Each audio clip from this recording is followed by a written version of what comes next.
Well, welcome everybody. Welcome to the launch of this LSE Economic Diplomacy Report, which is going to be launched today to be published. And just to say who I am, as you can see, Professor Michael Cox, founding director of LSE Ideas. I've been associated with this project from the very beginning with our good friend, Professor Linda Yueh, who is also a visiting professor at LSE. And I also want to thank all of the people who have been involved in this report over the last 2 to 3 years. Much more would be said about them later on. Let me just say two things very, very briefly before I hand over to Linda. Firstly, about LSE Ideas. It was created by myself and Professor Arnie Westad, who's now at Yale, back in 2008, as a think tank, as a way of bringing expertise in the policy world together. As you can see, we're still going in the year 2021, and we're very pleased with the work that we have done over the many years that we've been in existence. And this is one of many projects in which we have been involved, which I think have had a real impact on the world out there. We had a drugs report many years ago. We also looked at British foreign policy many years ago. So this stands in what I'd like to call a long tradition of LSE Ideas intervention and involvement in the policy world to make concrete recommendations, real world recommendations for the real world. And we certainly hope that you pick up some of these in your discussions and debates in the policy world. The second thing I'd like to say just very, very briefly is how wonderful it's been engaged in a very, very big question. We started this about 2 or 3 years ago.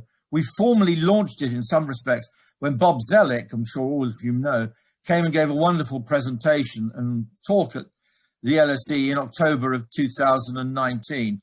He's been a big supporter of this project as well. It's got a transatlantic, a trans-European, and I'd also like to say an Asian dimension as well, as it needs to, because of some of the fundamental questions which are facing British foreign economic policy going forward. But it's been a long time in the making. We've made many visits, and as I think you now know, in the age of Zoom, you can bring many more people into the conversation from around the world. And I think that has made an enormous difference to the quality of this particular report. So that's all I want to say, just to welcome you on behalf of LSE, welcome you particularly on behalf of LSE Ideas, to thank everybody who's been involved in this project and to recommend this report to you, which I think says many, many things very, very well. And it does it briefly, so it can be read very, very quickly. And I think, therefore, we're very much hoping this is going to have a major impact. So that's all I want to say. Just now hand over to Linda Yueh, who's been the real driver behind this report. Linda, over to you. Thank you very much, Mick. As chair of the commission, I do want to add my welcome to all of you for joining us as we launch this report. So, as Mick said, the work, this big question, how you refine the UK's economic diplomacy to suit the 21st century world, began a couple of years ago. And over the course of this project, we have had 9 evidence sessions across the UK. We've heard from experts from the UK and indeed from around the world. The Commission today makes 10 actionable recommendations, which I'll introduce in a moment. But first, I want to give you the running order. So if I could have the next slide, or the previous slide, please.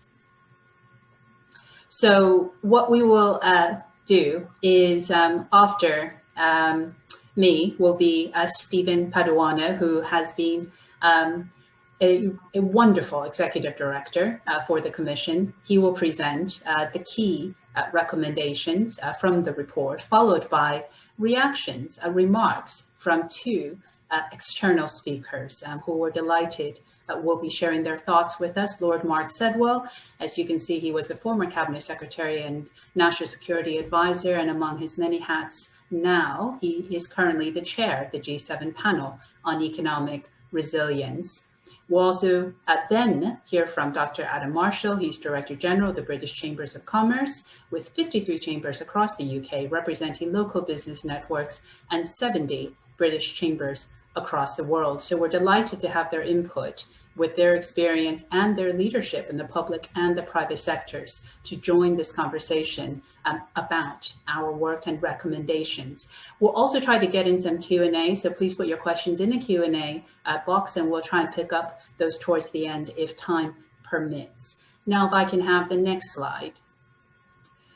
I want to, on behalf of the LSE Ideas, the team, to thank the commissioners. The 18 commissioners who have put this report together are experienced practitioners and leading academics who have made this a rich report that covers a wide range of subjects: economic, security, foreign policy, environment, international relations, business, to name a few. And they didn't just sit on this commission, but they designed and led the evidence sessions. The quality of this report is down to this group. So we can't thank the commissioners enough. I believe many of you, if not all, are actually with us here today for your time, your expertise, and your enthusiasm and your commitment. I also want to thank the 46 expert witnesses who we heard from, who gave generously of their time. And I know that several are also with us here today. So we thank you for contributing to this massively important question for the UK. Now, if I could have the next slide, please. I want to just introduce the key themes in the report, and then the framework, and then hand over to Stephen. So what we aim to do in this report, which is titled UK Economic Diplomacy in the 21st Century, is to think about how to position the UK optimally in the 21st century global economy. We are proponents of a rules-based international system to facilitate free and fair trade. And we also, in the report, suggest that economic diplomacy is practiced at the multilateral, plurilateral, and bilateral levels. So that's the overall stance the Commission took in terms of this issue. And if I could have the next slide.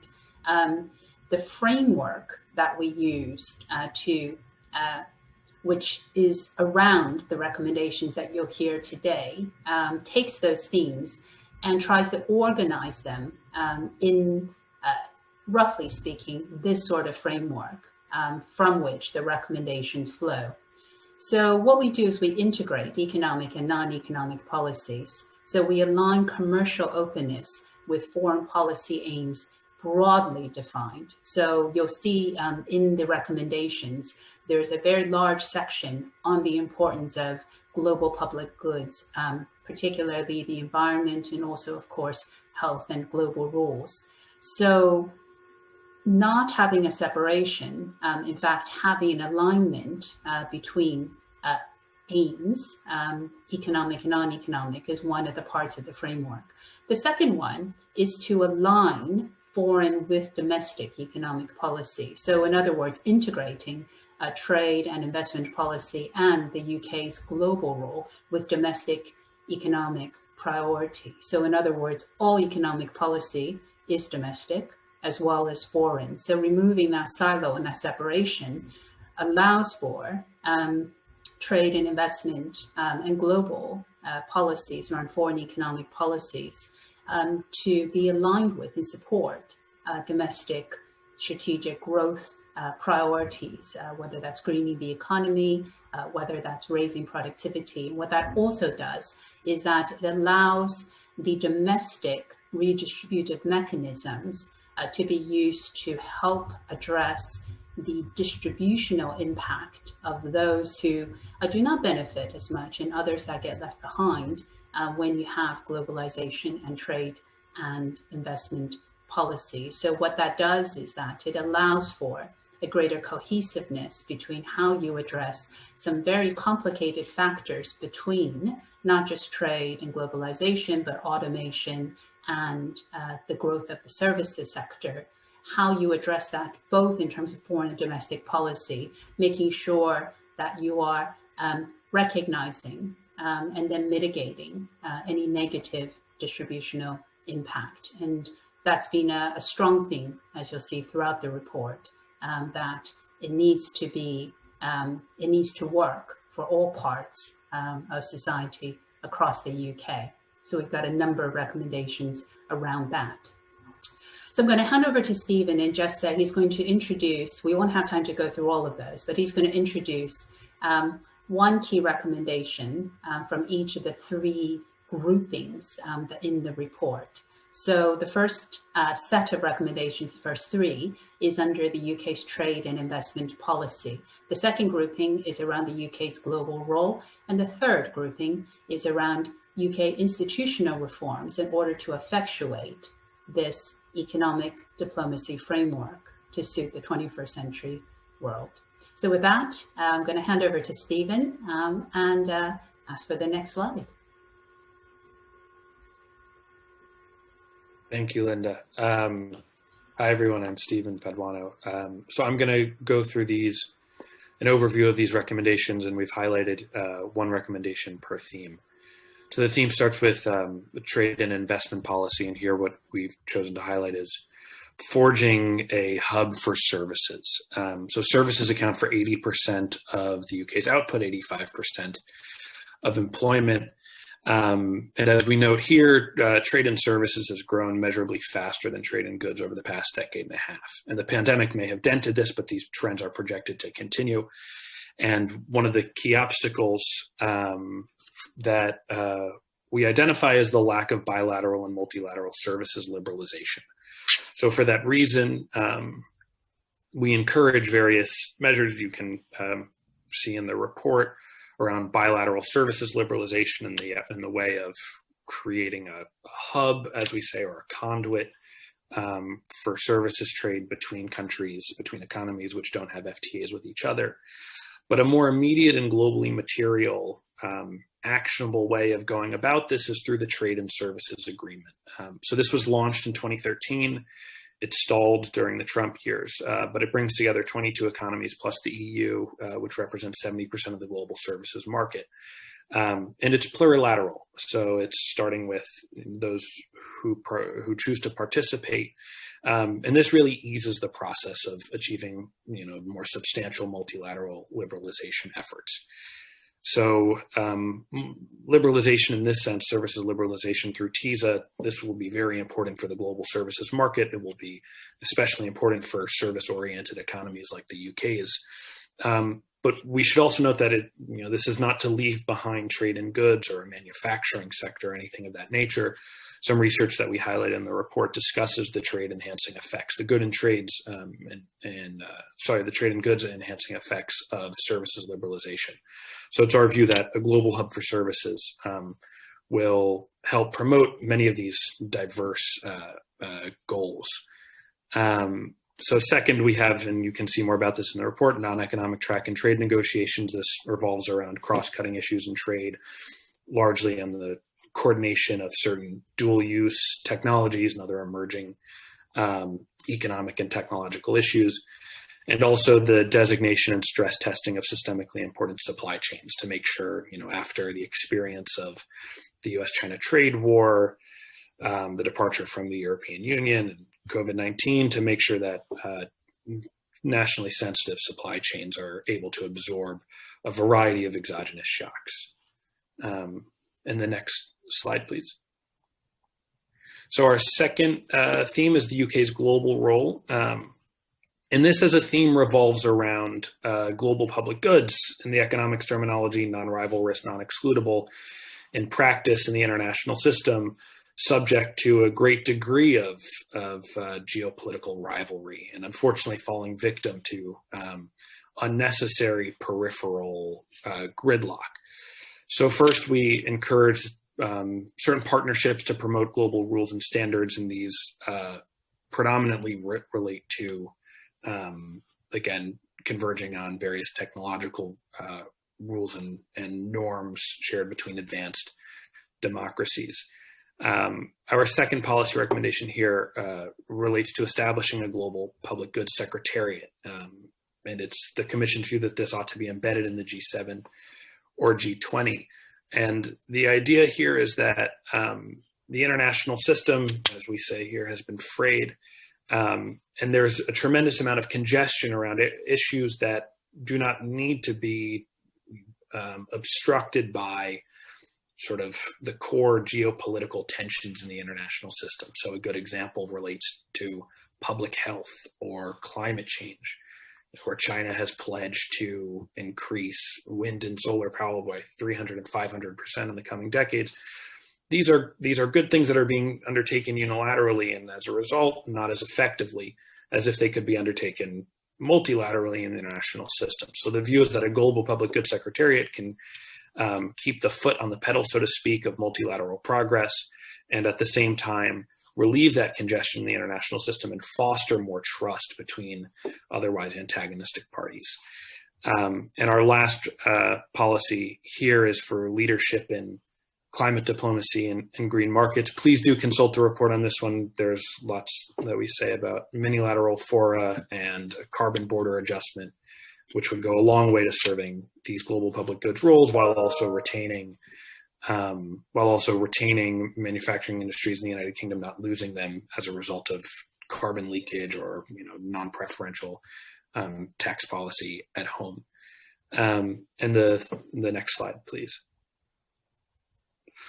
So this is our final theme, and it relates to institutional change. So preparing the domestic and government space for a new era of economic diplomacy. So it starts with conducting impact assessments of trade and investment policy, the idea here being to be able to measure and mitigate various trade shocks, which we know and understand may result from a new era of trade agreements. And the point is that distributional assessments will be very helpful for government fiscal policy making, which ties into the second one, upgrading trade adjustment assistance. Trade adjustment assistance here being providing support for people in the United Kingdom to handle this new era of economic diplomacy and the trade shocks that may result from it. So we encourage a human capital tax credit, which would encourage upskilling and labor investments, as well as a trade adjustment assistance tax credit, which will help firms free up and deploy capital towards more productive uses in the event of displacement due to trade. And then following consultations with national and local authorities and civil society leaders last year, we have several measures to decentralize foreign direct investment policy. And again, you can read more about those three in the report.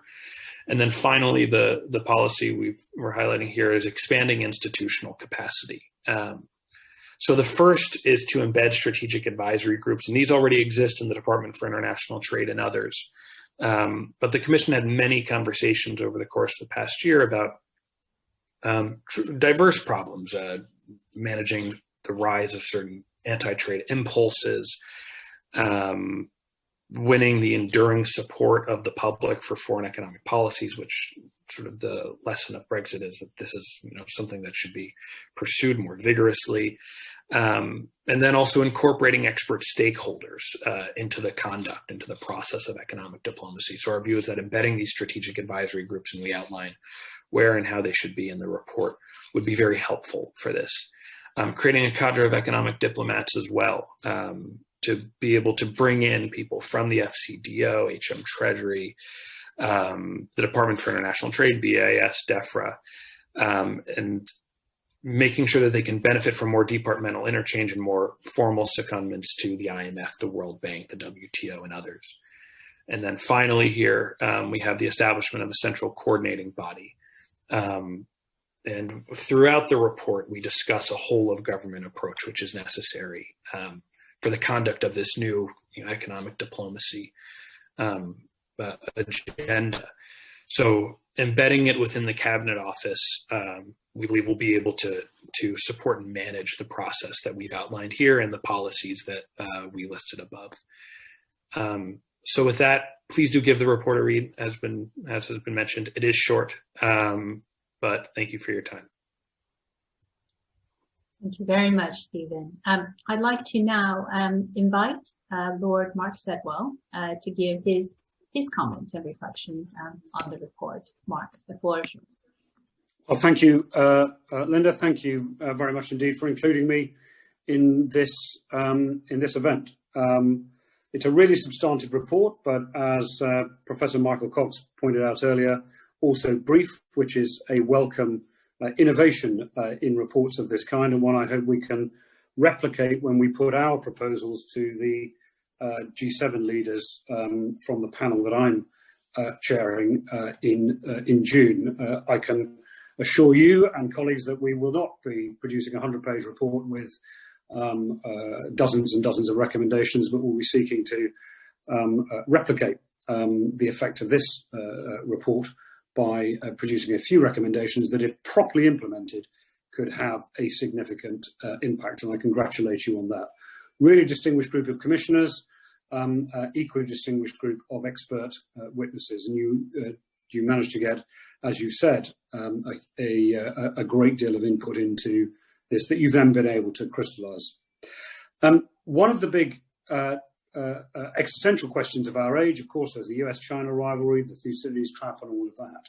But one of the existential questions is essentially, are we going to respond to the pressures that have arisen in the global market system? We've seen those essentially illustrated, but not created by the COVID economic crisis arising out of the health crisis. We saw it a decade ago after the financial crisis. Is the response to that going to be essentially protectionist, or are we going to find ways of underwriting the globalized model, the global market system, through the kind of rules-based, free and fair interventions that you set out in this report? And we all know the temptations to drift towards protectionism. We've seen that in the response to COVID, particularly where supply has been constrained, whether that's for PPE or more recently for vaccines. And the political pressures are intense. The other point is that the political pressures are also intense, as you suggest in the report, to protect the jobs and livelihoods of people whose industries are subject to technological change, or where globalization means some of those jobs are moving offshore. And we've seen in the past the errors of government policies in the UK and more widely, when we essentially sought to intervene to shore up sunset industries, rather than, as you suggest in the report, applying an intelligent approach to the distributive impact of globalization by equipping people to benefit from new skills, new jobs in sunrise industries where there's a real comparative advantage. And so I particularly welcome this report as an economist and excuse me, and as a convinced advocate of the free trade system, recognizing that, as in any market system, the global market system that we now have does require intelligent regulation in order to ensure that it's operating effectively. And I think you have some really important ideas, and that the alternative is that we drift into protectionism. And that's not just protectionism between those who might see themselves as ideological adversaries, the West versus some of the authoritarian capitalism, from wherever it emerges. But actually, as we've seen in the past few years, protectionism in the end still involves protectionism within the Western community and between countries that are allies. And that is a profoundly dangerous path should we head down it. And I very much hope that we won't. The UK's commitment to the global free trading system, as we've now left the EU and are one of the big independent advanced economies, is an important part of our G7 leadership. I think what you've done well here is to blend, of course, those of you who know of my work when I was in government on the fusion doctrine and so on, you've absolutely applied that same kind of philosophy, reminding us that economic security is a critical part of national security, and that the economic agenda is entirely entwined not only with the security agenda, but with the environmental agenda, and of course, globally with the development agenda as well. We must remember that it is in providing access to people from developing countries, particularly over the next several decades, when in sub-Saharan Africa, they will be the only part of the world without an aging population, providing economic opportunity, access to our markets, access to technology is critical to our agenda to support those countries as well. And I particularly like the way you've blended the domestic and the international for the reasons that I've set out. In the G7 panel, as I said, we'll try and follow your example and be substantive and brief. We're going to look at supply chains and the risks to those, the pinch points and bottlenecks that we've seen in those, again illustrated by but not caused by COVID. We're going to look at the international rule book, and we're going to look at questions of industrial policy, investment policy, technology, and so on. And I think all of those topics are going to be well informed by this report, because on all of them, one can take either a protectionist, sort of nationalistic view, often hidden behind all sorts of attractive phrases, or we can ensure that true resilience and the guarantees that our citizens will benefit from both the jobs that come with globalization, but also counting on what they need, whether it's in supply, whether it's in access to services, whether it's in a service-based economy, having access to the rest of the world, comes from ensuring that those global markets, that global market system is operating effectively, with not only is rules based, but is rules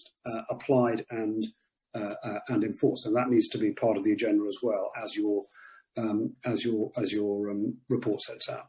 I think this year is a really important year for the UK to show some of that global leadership and to display the economic statecraft that your report calls for, with the G7 presidency, working with the Italians on COP26 as they have the G20 presidency, and of course continuing to develop our own big bilateral relationships, new trading arrangements and so on, including new elements of trade, rather than just the classic visible trade that most free trade deals in the past have focused on.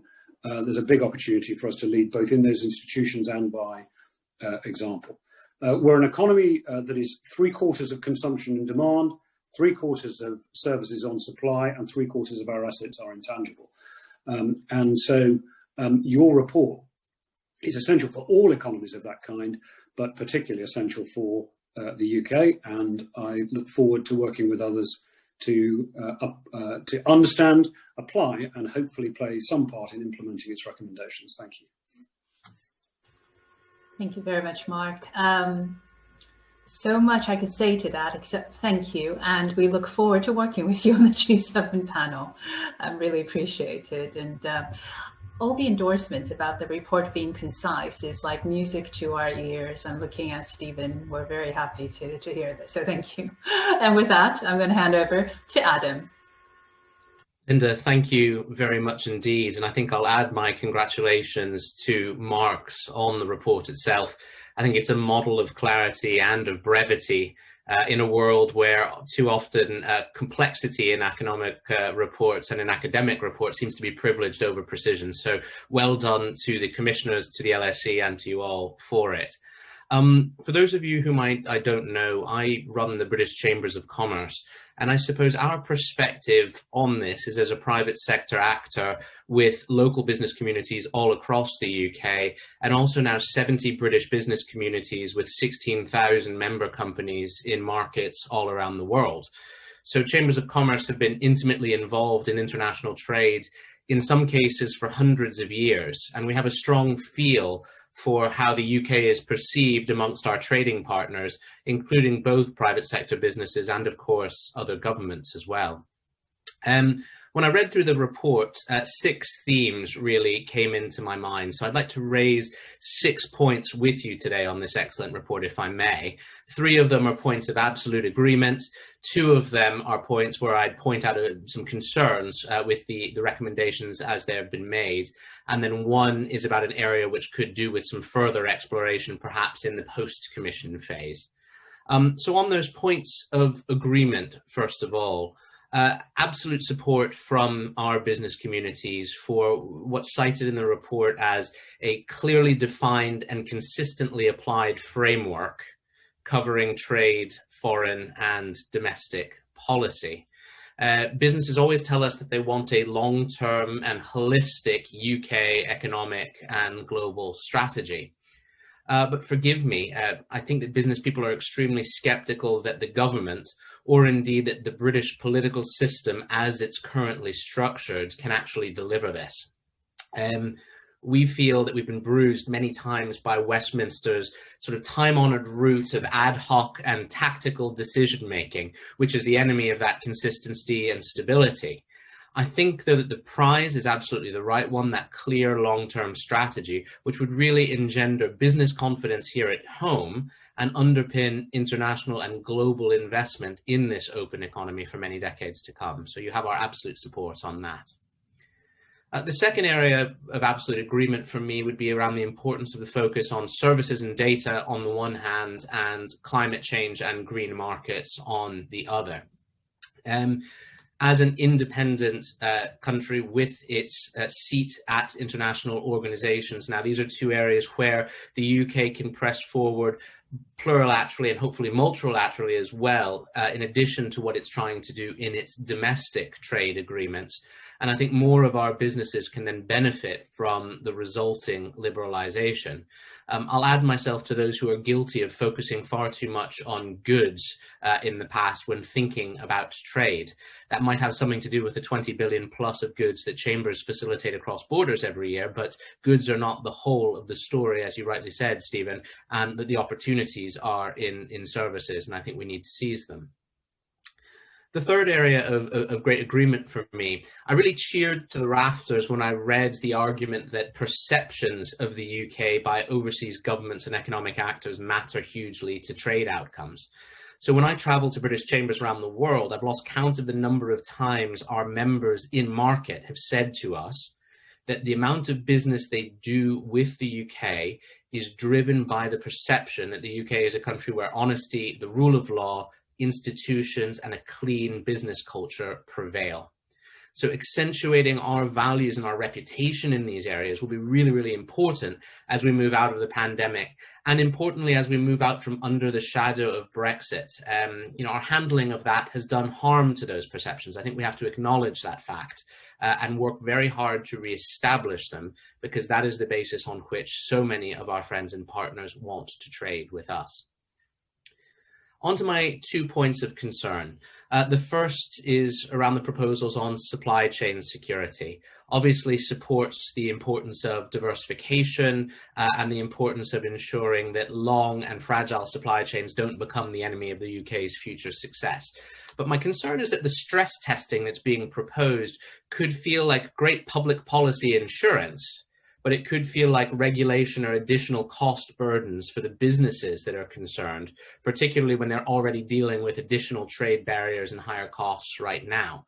So a burdensome process could impact on them, and it could also impact on investment. So my question would be, how could businesses be supported and incentivized to run diversified and resilient supply chains? Could you adopt a carrot rather than a stick approach on supply chain security? My second area of concern is around the decentralization of trade promotion. I think over the years I've seen the good and the bad here, and I would reserve judgment on whether businesses would welcome a more devolved or localized approach. The UK has often appeared pretty uncoordinated and lacking in a coherent approach to major trade fairs and events and missions around the world. And people always raise with us competing parochial delegations, pitching for Bristol or Cardiff or for Edinburgh or Dundee to bemused global investors who really probably couldn't identify the distinction between those two places. And they're just thinking about how they engage with the UK itself. So whilst businesses are some of the biggest boosters and backers of place, many also welcome a one UK approach when it comes to major investment and new export partners, and would question whether a fully decentralized approach could deliver the desired results. So I think that's another point for debate.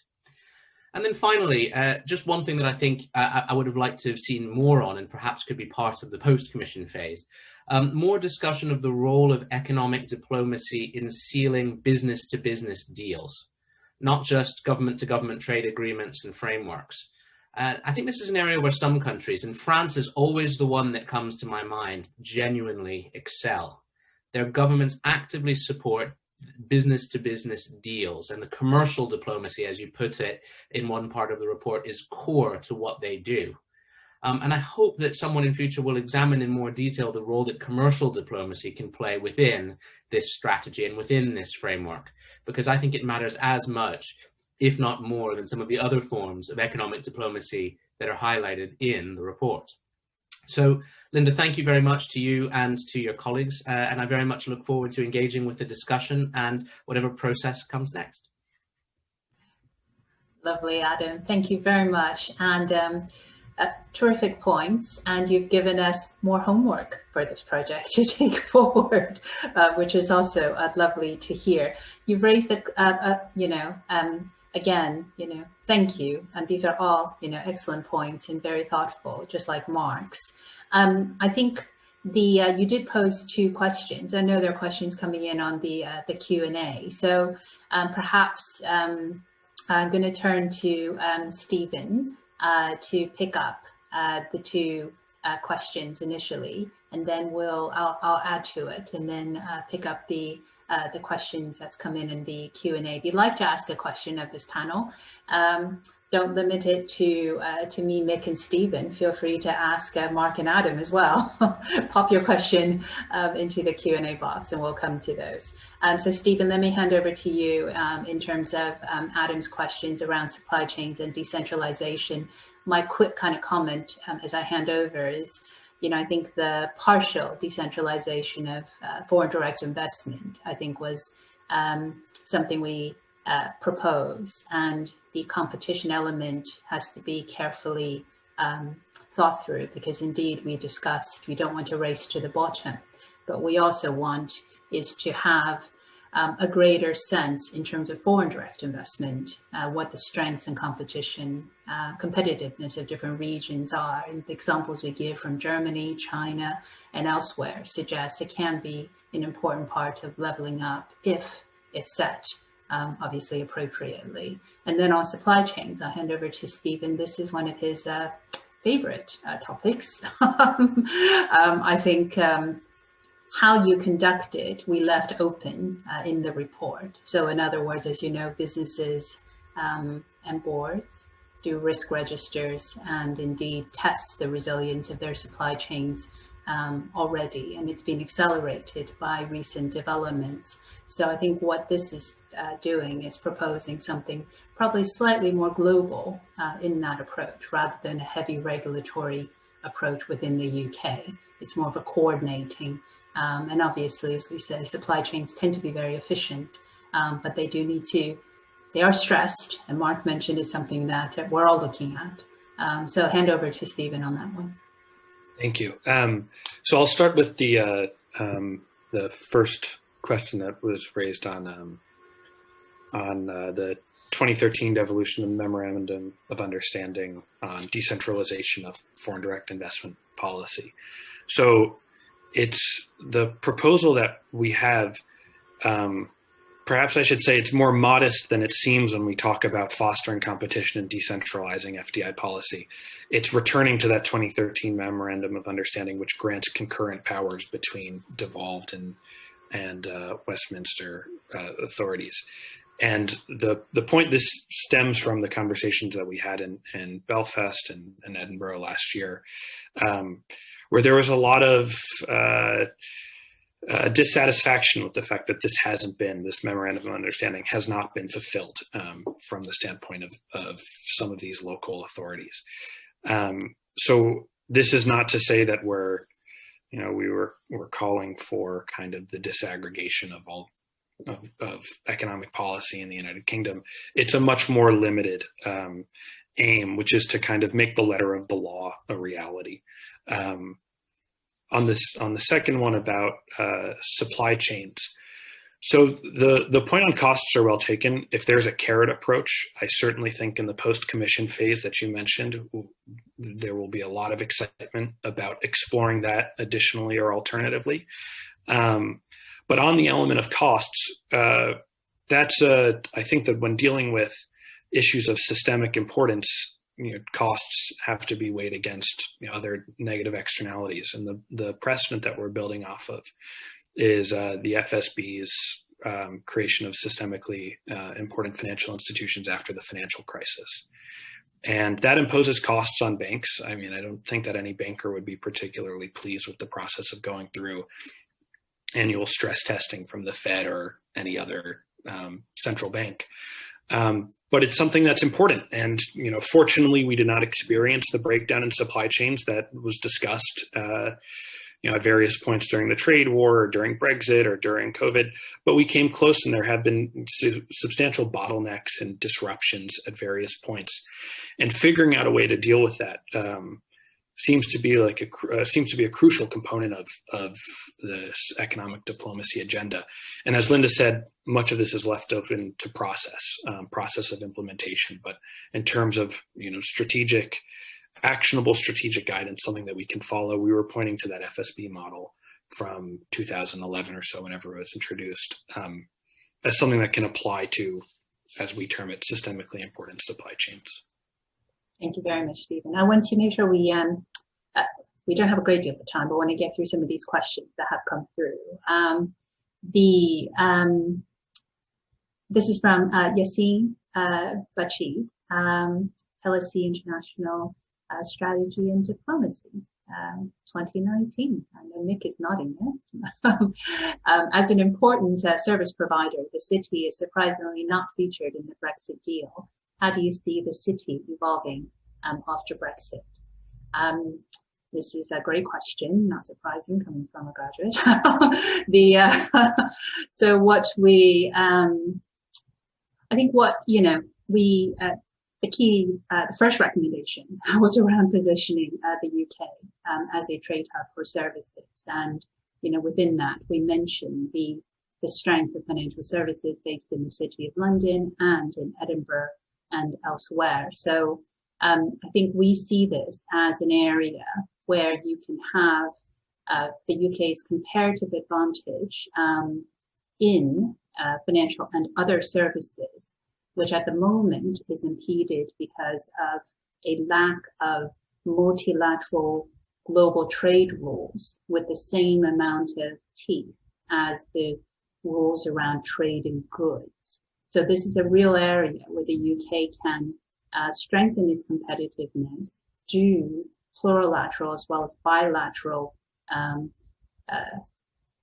push in order to facilitate a better rules-based system, a more global opening of markets for services and trade. So we see this as being, quite a way of thinking about how you can position the UK within a fragmented global trading system around services. The UK has actually done very well in spite of that, being the second biggest exporter of services globally and the top exporter of financial services. And what we also stress is the recent work done by international organizations is actually around how if you were to liberalize services, you boost trade in manufacturing. So in other words, there's a lot of embedded services. In the report, we give a number of statistics, including over half of the value added in manufactured exports is actually services. And right now they are being subject to, very, in the interest of time, I'll just say there, you look at Mode 5 services and the push to liberalize Mode 5 services with all the embedded services in manufacturing is an example of why there is quite a lot of global interest in this. And I think the UK can take a leadership role here. It's an opportunity that also plays to its strengths in financial and, I would stress, other services as well. So I think that's one of the key recommendations that we make. I think the second question comes from Michael Bates. We're on a great roll in terms of LSE, MSc, International Strategy and Diplomacy, grads 2020. Michael Bates says, Professor Yueh, thank you for this excellent reporting presentations. Could you say more about how the Commission consider technology leadership, fintech, AI as part of positioning the UK's economic diplomacy going forward? Yeah, another great question. I'm going to probably turn to Is Stephen still catching my eye? I'll turn to Stephen to say a word about recommendation 4, which is around taking a leading role in global rules. Actually, I'll start, Stephen, if there's anything you want to pick up on the back of that is, absolutely. I think when we say services trade, it's services and digital trade. The two are very interrelated. So the fact that the framework for services trade, kind of broadly defined, GATS, hasn't really been upgraded since 1995, which predates the widespread use of the internet. Obviously, there have been a number of WTO liberalization movements to work on different parts of digital and services, and there's different tracks going, but there hasn't been this kind of wholesale look. And this is where I think using the fact that UK is one of the top ICT economies in the world and has private sector expertise to help formulate guidelines and standards and norms, the UK can be very nimble and essentially look for plurilaterally for consensus around specific aspects of digital trade, data rules, regulations, get buy-in, and then by doing that, build up momentum to move towards a more global system that isn't fragmented by the different rules around tech standards from different parts of the world. Nobody thinks this is easy. However, but this is a real gap in terms of global economic governance. So, Stephen, I don't know if you wanted to add anything to that. Yeah, I would just add a word on so our policy recommendations 4 and 5 deal with this. So coordinated investment security reviews. This is and the sort of the national security exception at the WTO are 2 topics du jour, I would say, in terms of the cross-cutting dimensions of trade. So when we discuss coordinating investment security reviews, that means going back to what Linda said, creating common positions with partners. So as you'll see in the report, there's some discussion of the T10 and the D10 and these various initiatives that have been floated around.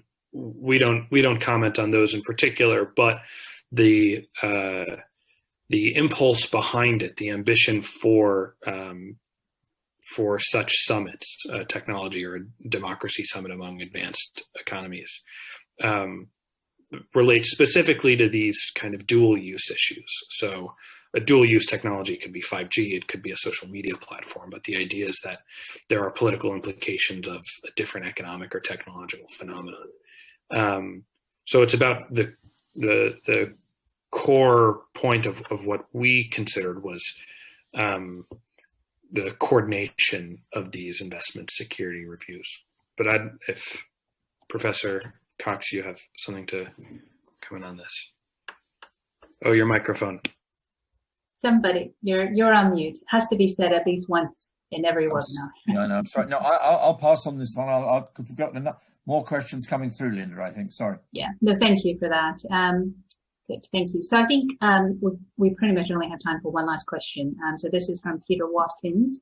And he is LSE Ideas visiting senior fellows. He said, alongside the new coordinating body in the Cabinet Office, do we need to review the institutional boundaries between HMT, DIT, BES, DEFRA, etc., to achieve a more integrated approach?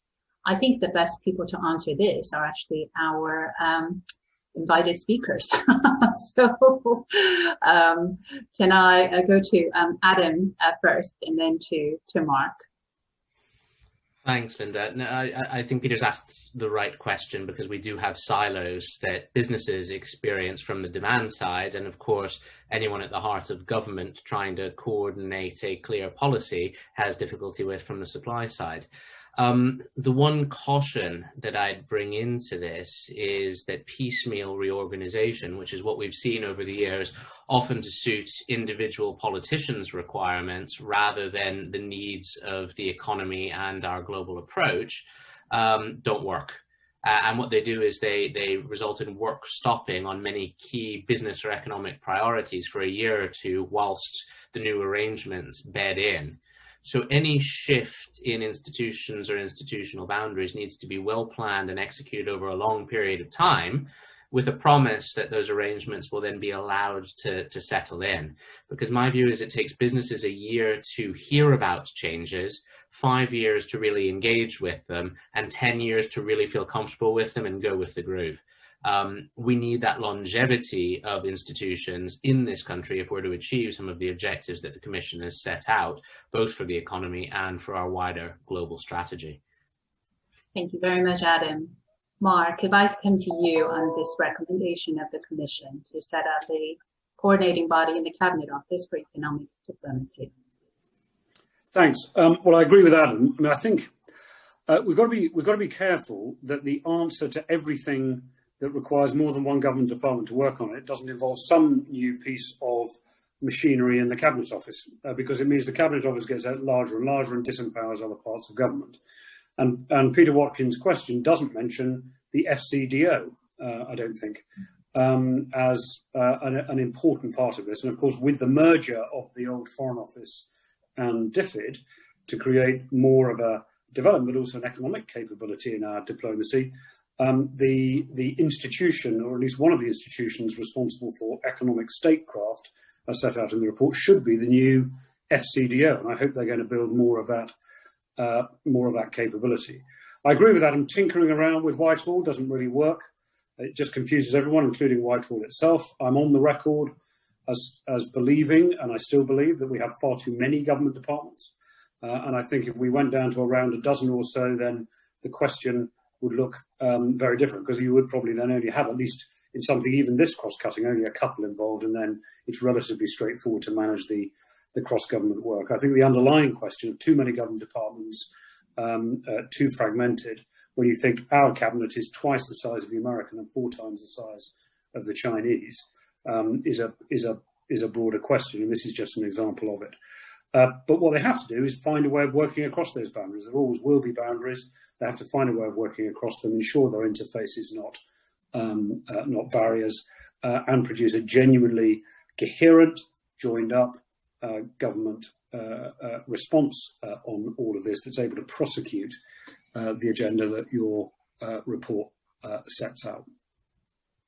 Thank you very much, Mark. That actually leads me very nicely to the conclusion, which is of this event in this phase of the project, which is we set out strategically exactly that principle, that there needs to be a greater coordination of these issues, but we do not say in the report the procedural, the process, because that is obviously in the next phase, as it were, to do it in a way that can make sure the silos that we were proposing that are broken down, removing divisions between economic and non-economic, integrating foreign and domestic, are all properly coordinated and scrutinized within government.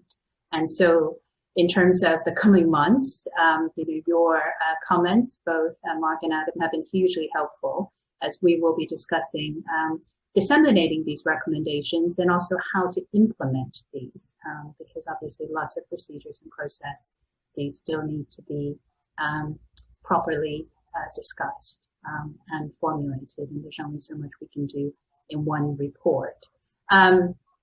So with that, I hope that we have contributed to refining the UK's economic diplomacy agenda to make the most of the opportunities and address the challenges of the 21st century world.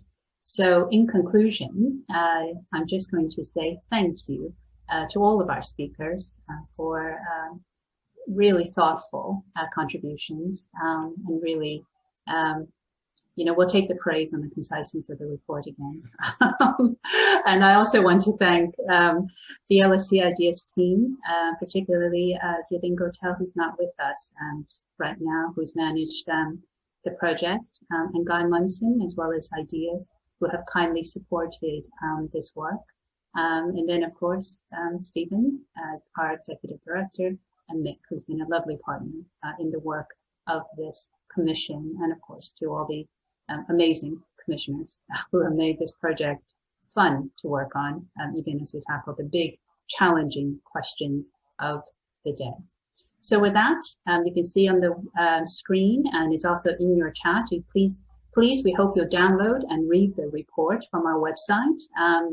You can access it either through the LSE Ideas webpage itself, go to projects, or just click on the link in the chat.